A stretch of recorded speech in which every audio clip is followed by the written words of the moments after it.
Hi there, Andrew Roberts here. Do you have a time scarcity?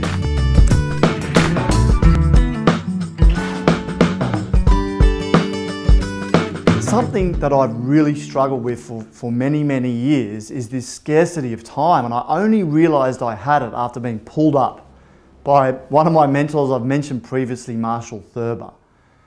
Now, how do you know you've got a time scarcity? Well, you're constantly feeling busy. You're constantly feeling overwhelmed. You're using phrases like, I don't have enough time, or there's not, it's almost like there's a panic, an anxiety, a feeling of stress. So if you're feeling anxious, stressed, overwhelmed, sometimes just too much is going on, often this is a negative belief pattern or a belief that there's a scarcity of time.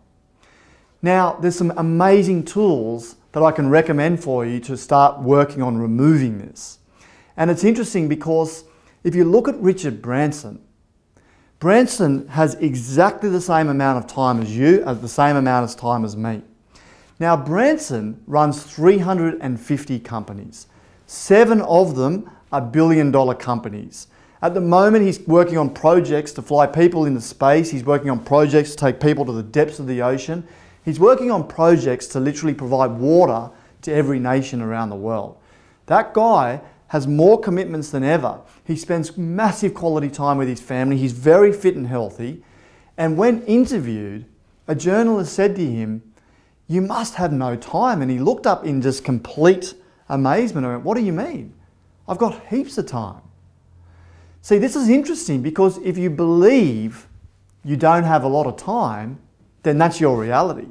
If you start telling yourself, I've got lots of time, if you eliminate and erase out the words, I'm busy, or I've got a lot on, or I'm feeling overwhelmed, or I'm feeling too much pressure, this is just all stories. And in fact, I call it stinking thinking. Don't get me wrong, I do the same thing, so I'm working on this enormously. Now, here's a few other little tips that are really helping me. I'm not there yet. Number 1, meditation. I can't express this enough. For me, it's really upping the ante. I do it twice a day now, 20 minutes in the morning, 20 minutes in the evening, and I need to do this. My personality is quite intense, so I like the idea of just stopping in the morning and concentrating on nothing, just sitting there in silence, enormous. Secondly, and I never thought I'd say this, but yoga. Yoga is an extremely internal exercise and tool to slow you down, to breathe. I mean, for me, just breathing will slow you down and realize there's not a big rush, and we'll realize there's ample time.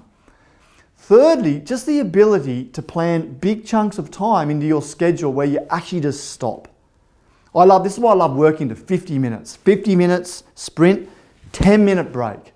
And breathe, and I go out and just slow down. And when I come back though, I hit the 50 minutes because I really enjoy getting a lot done in a short amount of time, but then stop.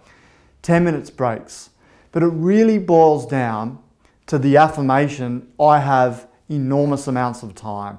I have the capacity to achieve more, to do more. I have the capacity and all the time to look after all areas in my life. Financial, relationships, spiritual, wealth, business, social, okay? So it's an attitude, it's thinking, and it's rubbing out that I don't have enough time and I'm too busy, and it will change your life if you're experiencing stress, anxiety, and other things that it causes. See you next time.